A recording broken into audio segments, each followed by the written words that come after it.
Yum, yum. It's time for a tasty and refreshing snack.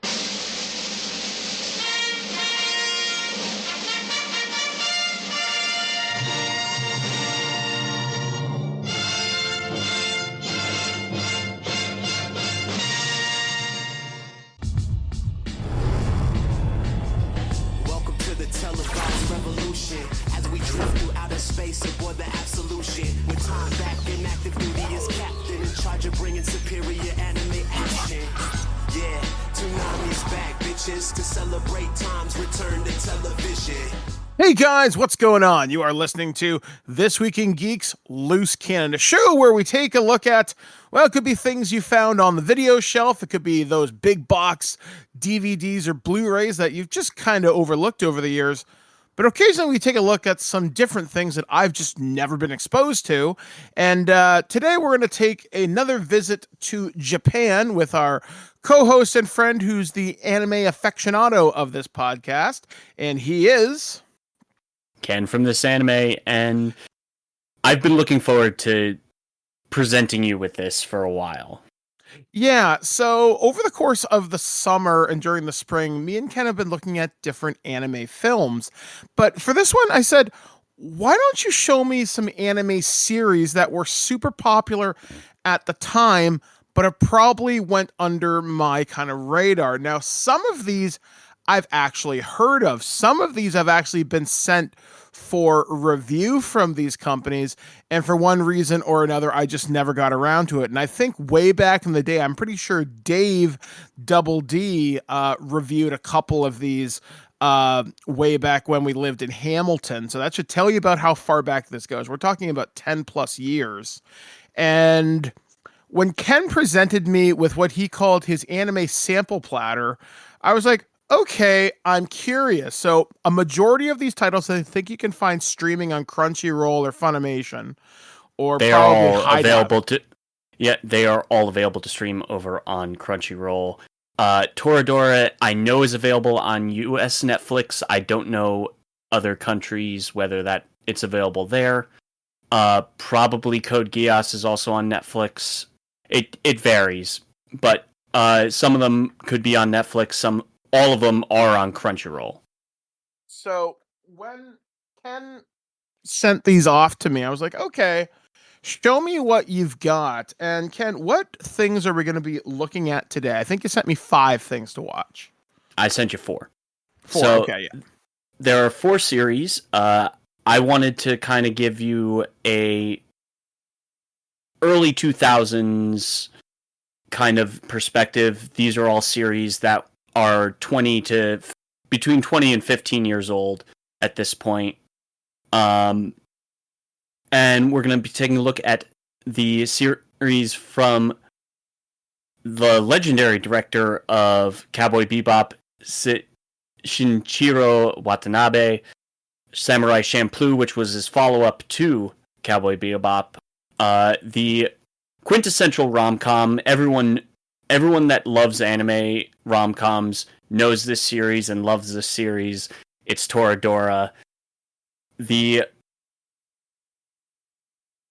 one series that everyone associates with Clamp other than Cardcaptor Sakura, and that is Code Geass Lelouch of the Rebellion, as well as the most gay straight romance series of all time, the Ouran High School Host Club. Yeah, so when you sent me these anime shows, some of these, like I said, I've heard of, not just by name, some of them by reputation. The first one, I guess we'll kind of go in the order that you cut to me my own little block of Toonami, more or less. You cut together Samurai Champloo as the first one, and this is a series that I'd completely misread. I thought this was something radically different, and while I was listening to it, I was able to pick up on Cowboy Bebop vibes almost immediately. Because the one guy, it helped. It's literally Steve Bloom playing the main character again. Yeah, I was like, that's fucking Spike.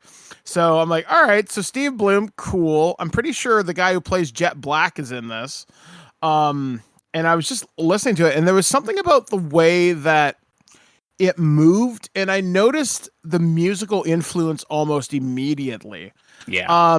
Because I did a little bit of reading on this, and the director of this wanted to bring in sort of this samurai hip hop vibe.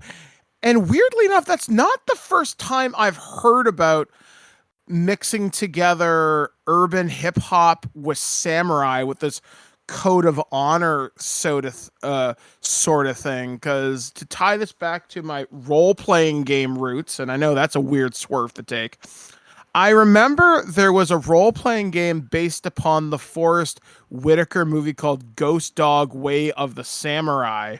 And I always thought that was kind of a weird kind of cross pollination between the black culture and samurai. And then I remembered I'm also the same guy who saw Afro Samurai. I saw both of those movies back to back around the same time Dave reviewed this series. And I was like, okay, I never thought of those two things mixing together. So Ken, why don't you explain inside of a nutshell what Samurai Champloo is about?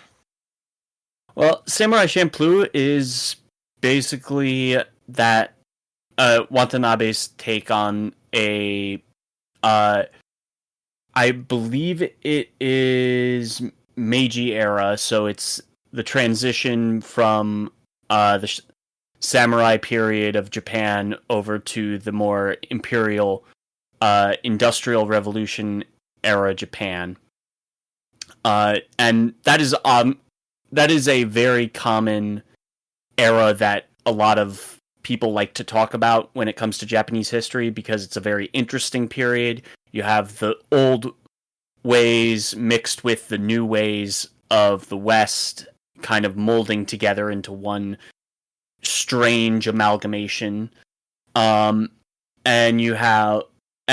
the story basically, it has three unlikely protagonists. You've got Mugen, who is the vagabond miscreant. You've got Jin, who is ex-samurai and now is just a traveling ronin. And then you have Fu, who is literally a female thief. And the three of them end up kind of just forming this group, and now at the end of episode 1, they end up forming a group and going on this journey together. And yeah. And they're like looking for somebody who smells like sunflowers or something. Yes. Yeah, Yes. I was like, okay, this is weird. I don't dislike what I've seen because, again, I feel a lot of the Cowboy Bebop influence here, where it's hyper kind of stylistic in how its action moves. It's very fluid. It's very well planned out. The sword play I thought was kind of cool, if a little bit ridiculous, but again, very much suits that Cowboy Bebop kind of vibe. Character designs, I like them. Things, just how the characters looks. Fu, I thought, was particularly well done. Mugen, I also really liked him. Jin, different. Didn't expect a samurai to be wearing glasses. There was one scene that just kind of caught me off guard, where they randomly flash to the future. Does that happen again during the series? I not necessarily, but it plays to, this is kind of an amalgamation of the old and the new, and it plays with that by adding the hip hop vibe to Japan, to this Japanese story. Okay, so yeah, I mean, I'm glad that I watched it. I think I might actually pick this up because it doesn't seem like I need to 100% devote all my attention. Like if I want to play a game on my phone and watch this at the same time, because that's typically how I watch a lot of TV. I was able to follow it easily enough. I like the voice cast. The music is definitely a big reason for me to like kind of stay with it. In addition to that, and again, Watanabe has always been very big with music and everything. And music is a huge part of every single one of his projects. More importantly, like recently, Sentai finally announced, "Hey, we've got the rights to Carol and Tuesday for home video, and we're finally releasing it on home video." It's expensive, but I figured, yeah. So when this came out, Ken, why was this one of those big things? Like, was it because it was the Cowboy Bebop guy? Was it the music? Yeah. Okay, so how successful? It was Cowboy Bebop's. It was that Cowboy Bebop vibe with the hip hop vibe, and this was the era with Toonami where it was just like you were getting a different. This was completely different from anything anyone saw out of Japan in terms of anime, like you'd see Gundam and stuff like that. This is a completely different vibe, and this also introduced a lot of black fans into the anime sphere. Like, this was a huge gateway drug for anime for a lot of African American members of the community. They just like flock to it because it does have that very hip. You get that hip hop vibe, but you also have that cool action stuff. Yeah, because the only other, I guess, black adjacent anime I could think of would have been the Boondocks, which is frigging fantastic, by the way. That's a show I'd love to like talk about at like some point. And Watanabe has always been about inclusivity in anime for the black community. Like, every single one of his series has a black character as a main character or someone of color in a prominent role. Oh. So I guess one of my other questions for this be, how successful was this series during its initial run, and how long was its initial run? It is a 26 episode series. It ran from it ran with a break between between the first half and the second half, but it ran from May 2004 to March 2005. During the spring 2004 season, and overall it is very highly rated. It's in the top, according to analysts, it is in the top 100 of all time.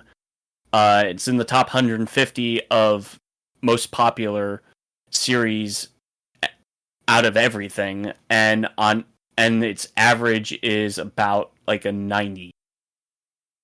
Oh, wow.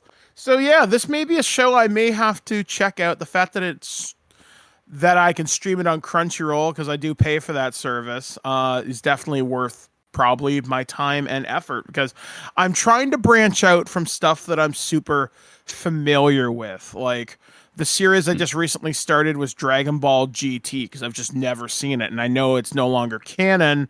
And with the new Dragon Ball series coming out at some point next year, hopefully it premieres week in week with its dub. I'm going to need something to fill my time, because the Twig vacation is coming up very quickly in just a couple of weeks. Thank God. So yeah, Samurai Champloo definitely gets a thumbs up from me. This next series, expected that. This next series, this one took me by surprise, because there's no clear opening credits that identifies what it's called. And I texted you like 1 o'clock in the morning. I'm like, what the hell is this called? And there's no actual English subtitles, because I'm pulling it directly from the Blu-ray release, because I own the Blu-rays for it. Yeah, so this series I liked a lot. In fact, of everything you showed me, this would probably be my number one pick so far. And mostly for me. All right, so give people the airport pitch for this series. Okay, so Toradora is what I like to call the quintessential anime rom-com.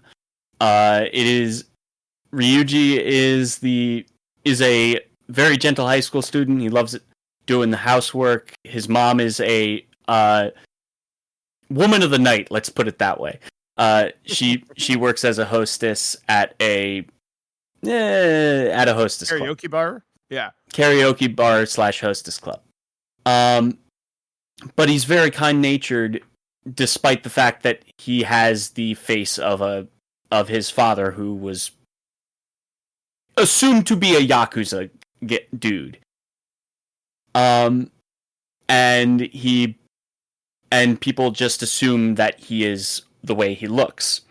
And he ends up running into Taiga, who is just a short, hot-tempered, spicy pepper of a person. Do not cross her, otherwise she will beat your lights out. And she has her own problems that, as the series progresses, if you continue the series, you're going to start to learn a lot about her and her situation. Because in the pilot episode, you kind of go, okay, she's just there by herself, and she is not the cleanliest human being on the planet. In fact, Ryuji opens up the door and gets a whiff of the rankest stuff and looks at the sink, and it is absolutely atrociously disgusting. So much so that the show literally blurs it out as a joke. And you get the whole crux of the pilot is Taiga and Ryuji are secretly in love with each other's best friends. And the whole crux of the pilot is Taiga accidentally drops a supposed love letter into Ryuji's bag instead of his best friend's bag. And thus begins the story. Yeah, this one, I don't know. There's something about, again, animation in this one I liked way more than Samurai Champloo. And the story, it took me completely by surprise, because most of the animes you've shown me are very grounded. Some of them may have some very fantastical elements to them, but the stories themselves are very human. While I was watching this one is one where I literally stopped what I was doing and paid a lot more attention to this one. And I don't know, there was just something about the way this one, like I said, it's so hard to quantify why it got me, but I thought the character design for Tiger was great. Ryuji, I thought, was fantastic. I love his attitude, especially towards his mom, where he's like, there's like a part during the opening where he's like trying to drag her across the floor. He's like, Mom, could you like not? And it was just the whole attitude. And like, they do these really quick kind of cutaway gags where she's at the hostess club and she's just acting as ridiculous as possible. And they're trying to make her sexy, but he's like, Mom, please stop. And it was just the writing in this, it got me. And also, spoilers, Mari Okada is the series composition writer on this series. And this is why I love for me. This is why I love Mari Okada. I've shown you two things of Mari Okada's. I've shown you Anthem of the Heart, as well as her directorial debut with Makia. Yeah, this doesn't surprise me that this kind of jams with me then. Like, yeah, there's like and it's weird because I hear people talk about the anime rom-com and I always think, is this going to be over the top stupid? And the only other comedy anime I'd seen prior to this is The Devil is a Part-Timer, which is Satan works at McDonald's is the best way to pitch that series. It's a lot funnier than you may think. First season's fantastic. Haven't seen the second one. And yeah, that's kind of what I heard. And yeah, this one really got me. Like I said, just the way it looks is fantastic. Really catchy theme song. character designs really kind of blew me away. The voice acting, how the lines are delivered, and how it carries the script. I don't know. This seems like the anime sitcom I've been looking for, and it's not over the top cutesy or with like dumb talking animals or something. No, this really kind of worked for me on so many different levels, and I really kind of want to see how this goes. So, what was the series like when it initially premiered? It is just to point it out, it is the it's number 31 on the most popular of all time on Analyst. It is high up there on the My Anime list as well. It is if anyone talks about a rom-com anime, this is the one that people talk about. And then everything else is below it. This is this is the big rom-com anime, and if you don't know the actual show, you have seen memes from this show kind of thing with the anime community, because Taiga is a meme queen when it comes to some of the works. And also there is a beautiful fight scene later on in the series that is legendary. It is one of the most legendary fight scenes, animated by one of the legendary animators that people still talk about today. And it is a beautifully animated fight scene of just a big old cat fight. All right. It is the best. It is, when it comes to anime fight scenes, people point to that actual fight scene as one of the best animated fight scenes ever from a friggin' rom-com. Well, I guess I'm going to have to kind of stick with this one. Yeah, because I said, there's just so much about it. It has such personality. It's got a lot of life to it. And again, it's unlike anything I've really seen before. And now that you mentioned Mario Kata did this one, I like it. Like I said, this is pretty cool. And of everything I've been shown today, this is probably the number one thing I'm probably going to seek out. Now, how many episodes did this run? This is a 25-episode series. It runs from start to finish. There is an ending. It's, I like the ending. Some people would love to see it continue, but it's the ending that we got. Okay, so is it a satisfying ending? I think it is an emotionally satisfying ending. Okay, so that's all I really need. So what's the series called again? One last time? This is Toradora. It is available on Crunchyroll. It is also available on US Netflix. I don't know what its status is internationally on Netflix, but it is readily available. All right, cool. So I'm definitely going to be putting that into my Crunchyroll watch queue after we conclude today's episode. This next episode of the shows that Ken showed me, to give you a little bit of background, I actually saw this about 10 years ago. And it was with another friend of the show who has since moved on to different projects of theirs. And I think I was showing you the first 2 or 3 episodes of this, and it didn't really catch me. He showed me this and Attack on Titan at about the same time, and neither of those shows grabbed me. Now, obviously, this show and Attack on Titan have a huge following in the anime community, but at that time, I was very vanilla in my anime taste. In fact, it's only in the last year or two, since Ken and Alex have really been pitching me shows, that have things really kind of stuck out to me, so much so that I got an annual subscription to Crunchyroll, and in addition to some of my press accounts I have around the web for certain different anime streaming services. So what is this next series that we're going to watch, Ken? This is Code Geass, Lelouch of the Rebellion.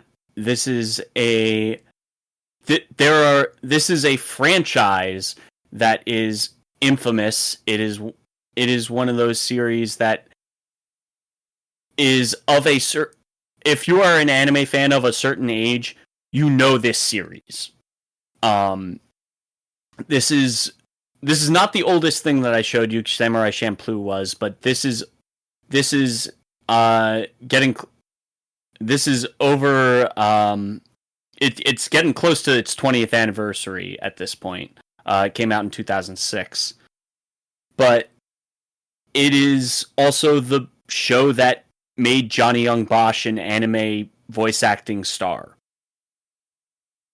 And it is also, hey, we get Yuri Lowenthal as Suzaku, who's also Spider-Man. Who's also now Spider-Man. And like this is the beginning of a lot of voice actors' careers that happen with this series, like in terms of blowing them up into huge stars. And hell, we even get Steve Bloom as a supporting character later on in the series. But yeah, no, this is one of two roles that made Johnny Young Bosch a name in the anime community. And Lelouch is widely considered one of the greatest anime strategists in in all of anime. He's like up there with L and Kira in terms of some of the smartest people to ever grace an anime series. Yeah, while I was watching this, that's kind of the vibe that I got from Lelouch. I'm like, you're in that same tier of I'm smarter than you. Than everyone else. Yeah, and I kind of wonder if that's what initially turned me off the series, because I'd been a couple years removed from Death Note at the time, and I really like Brad Swale as you know, the Death Note guy. And Light, and I'm like, okay, that's pretty cool. And L, obviously his detective rival buddy there, and I hadn't seen a dynamic like that in an anime before in my life. Again, very, very minimally exposed to it. And to be fair, Death Note is one of the quintessential rivalry anime out there. Like, everyone points to that relationship as one of the greatest. Yeah, and that's a series I find myself coming back to, but weirdly enough, I can only ever get through the first couple of episodes before I stop a rewatch. That's a series I've seen through, I think I've seen through twice. And when I started watching Code Geass, I'm like, okay, I hope it doesn't fall into the same problems that Death Note had. I thought it was pretty intense when he's like, kill yourselves. And like, yes, gladly, boss. And I was like, this is fucked up. But I kind of want to see where this goes, because I like how it sets up the world in the first minute 30 or whatever. It just explains Japan is now known as Section 11 or whatever the hell it is. And Britannia rules and whatever. And I'm saying this sounds like a very video gamey setting. And I wonder if there are Code Geass video games. I would assume there are. I thought so. Yeah, there are. And I'm just thinking, all right, this is interesting. I like how they bring in their version of mechs known as Nightmare Frames. Again, what a ridiculous name for what is essentially just a piece of power armor. But then again, how is that any less ridiculous than Gundam or Ava? So shut up, Mike. Yeah, this one, I'm willing to give it another shot because of Johnny Young Bosch. Now, the only anime I'd seen him in prior to this was Akira. I've never seen Bleach because I'm pretty sure he's in that and some other ones. It's Code Geass and Trigun. Yeah, and that's another series I've never seen either. Yet I own the role-playing game for that. At least I'm pretty sure I kept that one when I sold off most of my collection. I don't know. But yeah, like I was always really curious to check out Code Geass because, again, this is one of those animes that has always existed in my side vision. Like, I'm aware of you. I know the name. I think the name LaRouge is the most ridiculous thing I've ever heard. That is like, hi, my name is Max Power Edgelord Mimi. It sounds so stupidly made up. To be to be fair, for those that know about Lelouch's backstory, it makes sense. Okay, all right. So it does make sense. He's not just Max Edgelord power guy. Okay, fine. Yeah. This one is, of the three that we've talked about so far, this is definitely my number 3 choice. Obviously the first one being Toreador, then Samurai Champloo because of the music. Code Geass to me seems like that weird anime power fantasy, and I don't know if it's going to hold my attention. The voice cast definitely does. The animation looks great. Lelouch has a very distinct look about him, especially with those purple eyes. He has a very Clamp look. Yeah. Because that is what... The Clamp style is very long arms and legs and thin-ass bodies. Yeah, it's very strange to me. And I was like, okay. Again, willing to give it a go because I like the world that it sets up. It's definitely the most fantastical of everything we've seen so far. This one definitely seems like it's the most anime of the anime ones we've seen so far. Whereas the other two could realistically be translated into live action television shows. I'm pretty sure Toreador was, or no, wait, I'm thinking of the next one did have a live action adaptation. Of course it did. But I was like, okay, sure. Maybe I'll swing back on this one. So Code Geass, how successful was it when it initially came out? Code Geass is still widely considered one of the top 100 greatest anime of all time. It sits at 68 on Analyst, 46 all time. And yeah, it has multiple storylines. It's 25 episodes for this initial first season. Then there's a second season that continues the story that happens in this. However, there is a spin-off movie series of 6 OVAs that's called Akito the Exile that takes place in between seasons 1 and season 2 of Code Geass. And then you have season 2 of Code Geass, and then there are the sequel movies that came out during the 15th anniversary celebration that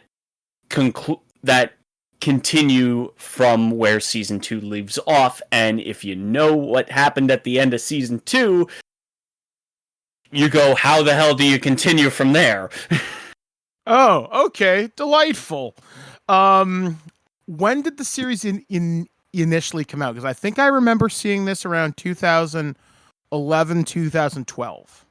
Yeah, this is 2006 was when it aired in Japan. I think it came pretty soon after in the States when Funimation picked it up.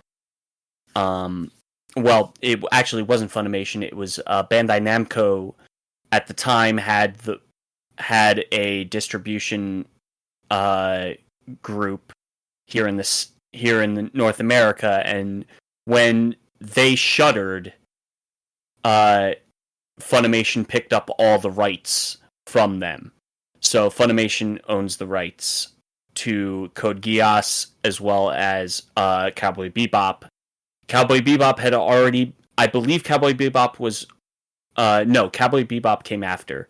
The anniversary for that came afterwards. But before Bandai shuttered their US branch, they were working on a anniversary set for Code Geass, and that is the set I actually own. And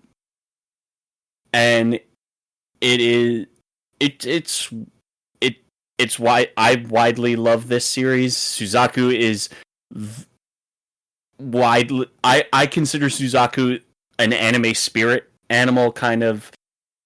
He is the essence of an anime character for me, as a representation of me. And yeah, like everyone loves this show. People love this show for a very long time. Yeah, this is something, like I said, I don't know if it's going to grab me immediately, but then again, after one episode, it's got me intrigued. We'll have to see what happens, because my typical rule with television of almost anything is I give everything the 5 episode treatment, or as I call it, one disc. With anime, I'm a little bit more discerning. I typically give you 2 to 3 episodes to grab me. So this one, like I said, I will check out. Don't know if I'm going to power it like the other series. And then this next series we're going to talk about. This one weirded me out on so many levels. Mostly because I was very caught off by the reveal at the end of this episode. I was like, oh, okay. So that's how it is. It turns the initial premise on its head. Yeah, I was like, okay, this is interesting, because there's one part in this series where the main character and the other people he has to interact with, he's like, oh, you like boys, do you? And I was going to say, okay, this is kind of bold. This is kind of different. And then the reveal at the end happens, thinking, oh, well, that kind of changes things. So that's a little bit weird. But okay, sure. So tell Ken, what are we looking at now? This is Oran High School Host Club, the quintessential seinen romance series, and seinen being a very female-centric audience. You talk about some of the gayest anime on the planet. This is one of those. This is a pretty homosexually erotic series. Given the fact, even though that a lot of these characters are very, let's just say, they like women. They're into women, and they exploit their incredible good looks by forming a host club. Yeah, this is very weirdly off my radar. And the weird thing about this is, I have heard about this anime. I've known its name for what I feel is like 1,000 years. I've always heard about it. I think I've heard memes associated with it. It's a meme factory.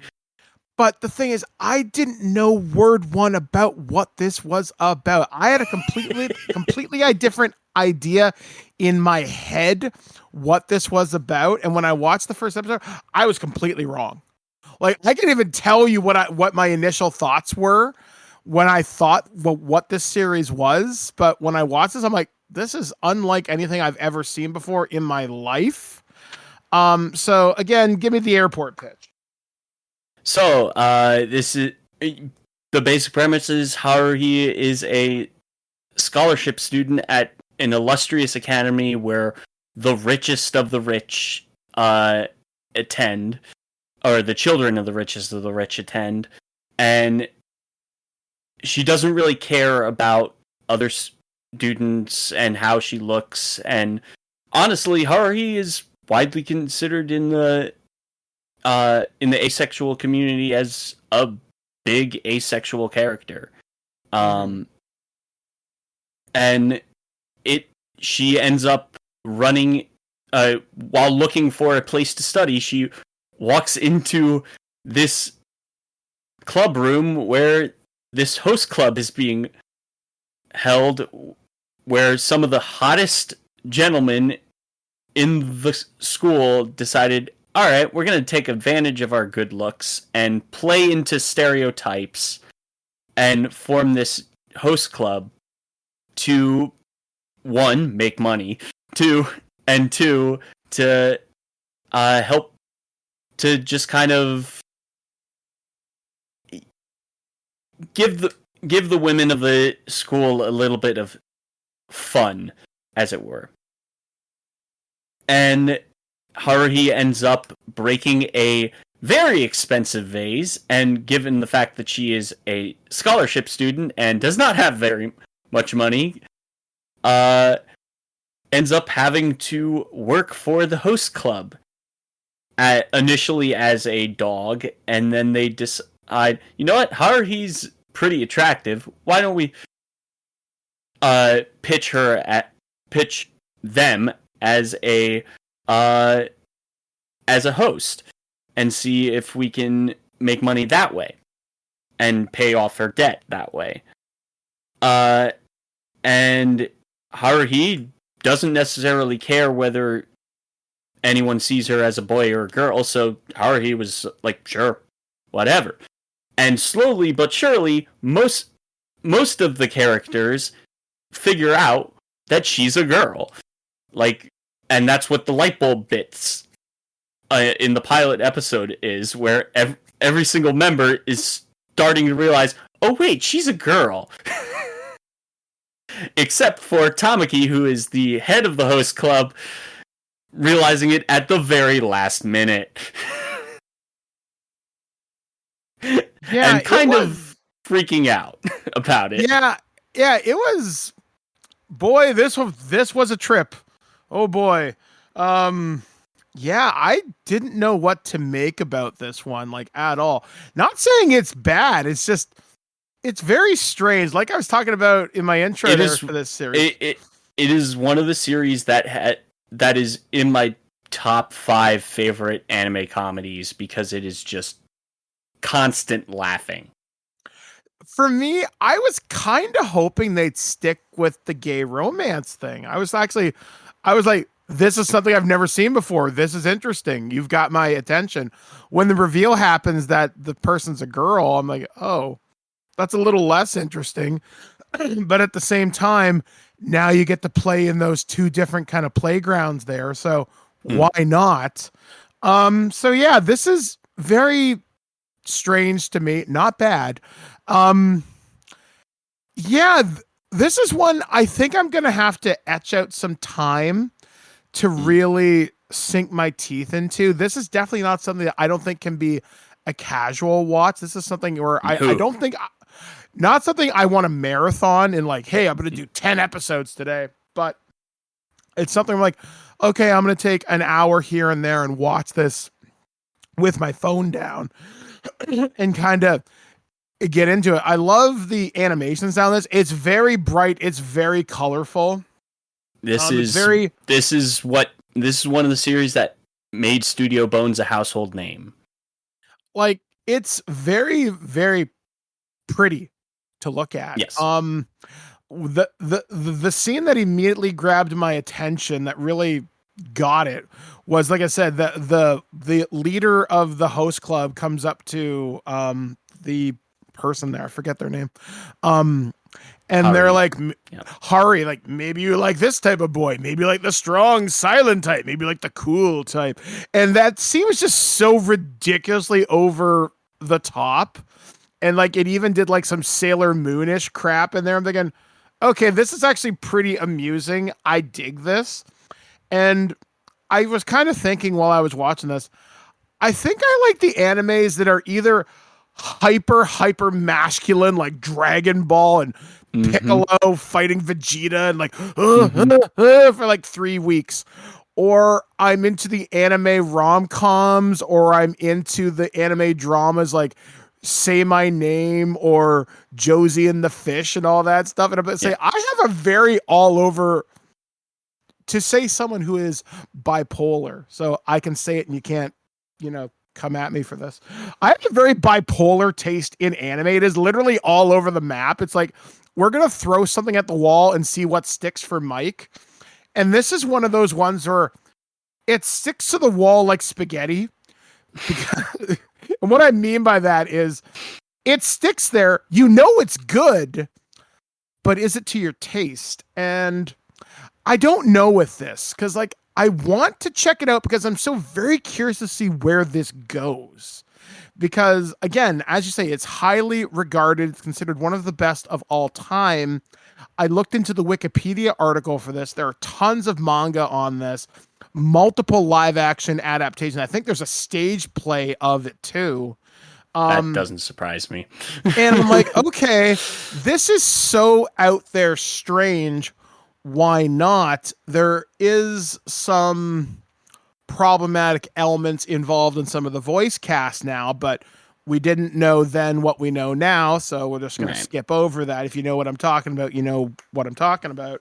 But it's interesting, and I'm curious to know, how long is this series? Is it worth my time pursuing? basically, how do I assign my time to this? Like, do I need to find myself a week and just get through it? Or do I watch this in spits and spurts? How do I consume Orin High School Host Club? It is a 26 episode series. It ran from 2000. During the spring of 2006 into the fall, or through the summer into the fall. So it ran from April 2006 to September 2006. And it is a 26 episode series. It basically runs damn near to the tail end of the manga. So you get a complete story. And it is, again, highly regarded. When people talk about great seinen, and when I say seinen, I mean primarily female audience-oriented stuff. It's Orin or Fruits Basket. That's another series I've heard a lot about, but don't know goddamn word one what it is about. Yeah, and Fruits Basket does officially now have a complete chronological representation of the manga with when they redid the series a couple of years ago. So we do have a complete actual representation of the full story, because before we didn't. The original series, which came around, give or take around the same time, if I remember correctly, Fruits Basket, the original series, came out early 2000s, and that series didn't have a conclusion because the manga wasn't finished. Now the manga's finished, so they ended up completing the entirety of the series, which I think came through with 3 seasons of anime and a movie. But Oran does have a pretty definitive ending. People have always wanted to see more, but it's not necessary. It's one of those. I'm not necessarily sad that there's not more. Okay. So we've talked about a lot of stuff today. And I gotta say, I like what I've seen. This definitely feels like I missed out a lot in the early 2000s, but to early to mid 2000s. But when I think about it, I was in college. I was moving around a lot. I was just busy living life, and I didn't have the same access to anime then as I do now. Like I said, some of these series I remember getting for review, and I think Dave looked at more than a couple of these, but that kid could consume a 26 anime series in like a day or two, much like Alex can consume. I think he did like 300 episodes of Black Clover in like a week or two, and I'm like, holy shit, when do you sleep? I mean, I think Fairy Tales is peak when he consumed the entirety of Fairy Tale in like less than a week. Yeah, and I'm like, man, I barely have time to watch like friggin' Hell's Kitchen, and I honestly don't know where most of my time goes. I think it's mostly down at like City Hall or something. But it's something that I'm definitely interested in continuing on this series where you show me different genres or things that I kind of missed out on. I said from today's viewing, I would go Toridori's probably the one that I like the most, probably then Samurai Champloo, Code Geass, and then Host Club being the bottom. And that's no reflection upon their quality. It's just these are the stories that are grabbing me, and it's showing me something very interesting about how I consume anime as a person. Not everything has to have Goku screaming for 65 episodes versus Frieza. So it's definitely showing me something a little bit different. One of the things that I'd like to do is I would like to do this again with different stuff. And I know one of the big tropes in anime is mech anime. So I have never seen Escaflowne. Never seen that. I would love to do an intro to Gundam stuff at some point, and I know that's a huge kettle of fish. I've only seen Gundam Wing. Yeah, honestly, Gundam is something I haven't touched personally. I've only touched on a few of the series, like recently, Witch from Mercury, which was friggin' fantastic, and whatever executive decided, oh, they're not a gay couple, even though they were totally a friggin' gay couple. Shut up. Literally, the fandom told the executive, shut up, they're a gay couple, stop it. Yeah. Like, there's a lot that I want to find out just kind of by getting these anime. I would probably, for a new next episode, I would probably take you back even further with something like Escaflowne. Also, I'd probably give you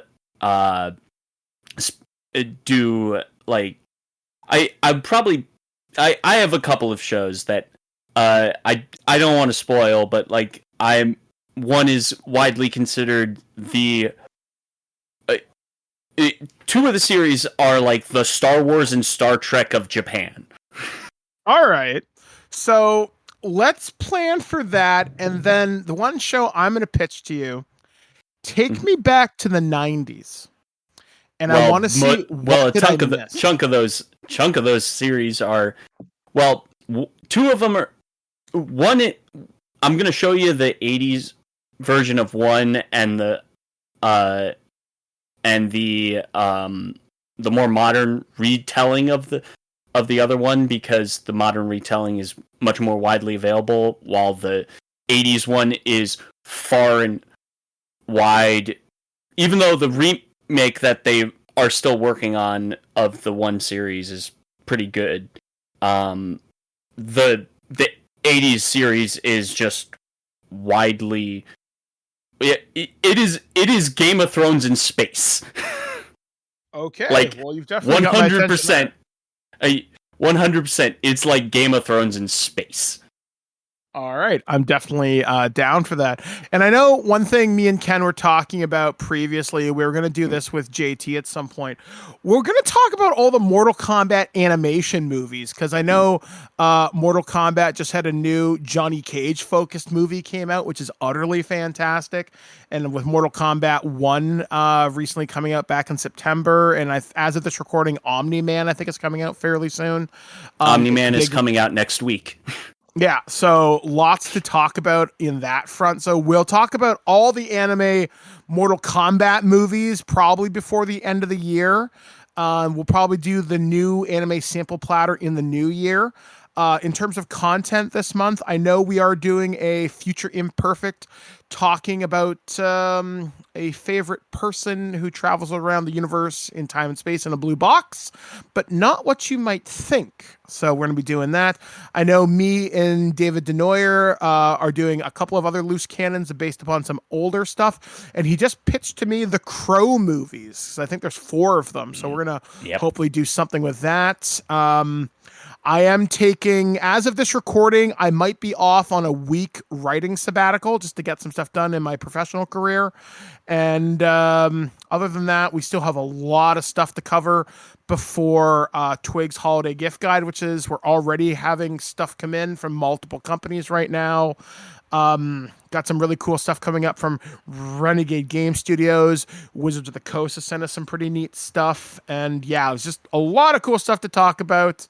And we it's going to be busy. And there's also a planned, we do have another planned movie double feature that probably is going to be during the break with Alex joining us, because he got me to watch one of these because he was raving about it, and he's right.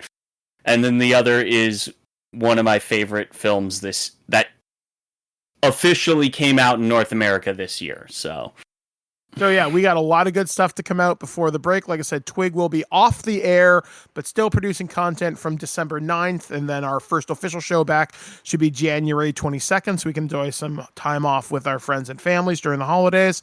Plus, I don't want to go outside or touch a microphone for a month. Botched Roll. I'm gonna have a couple. I might have 1 or 2 episodes done before the end of the year. I was really thinking about a topic today, actually, and I actually came to my conclusion last night because I pitched a bunch of games to my new gaming buddies that I'll be running as a private game. I'm not recording it just because doing Botched Rolls is a lot easier than trying to wrangle cats right now, so it's a lot easier just to talk about the stuff as opposed to get a game together. So sorry guys for doing that, but this is at least in the same vein of content, so RPG adjacent. We are going to have some more Future Imperfects coming up before the end of the year. Like I did mention, Alex and Aaron are doing stuff. Earth vs. Soup is still continuing on really strong. Yeah, just a lot of good stuff. Make sure you go over to weeklyspookies.com. I think I was episode 223 if you want to hear my my story, Carolyn Quinn Vampire Hunter. And there should be another story coming up on Weekly Spookies at some point fairly soon. I'm actually writing a Christmas story today and tomorrow, and hopefully that'll be premiering during the holiday season over there as well. So for the Twig video store, we are sweeping up the popcorn and putting the things back in the proper cases and going back into the adult video section. And you people, we have been Ken from This Anime. And I've been Mike the Birdman saying, be kind, rewind. There's debauchery here! Yay! There's debauchery here, isn't there? Quick, change the channel. The idiots are coming out of the woodwork today. I hope you're the last one. Okay then, I'll take you on. I've been looking for a reason to hit something. Hopefully, we've left you with some good memories. So, until we meet again, stay gold.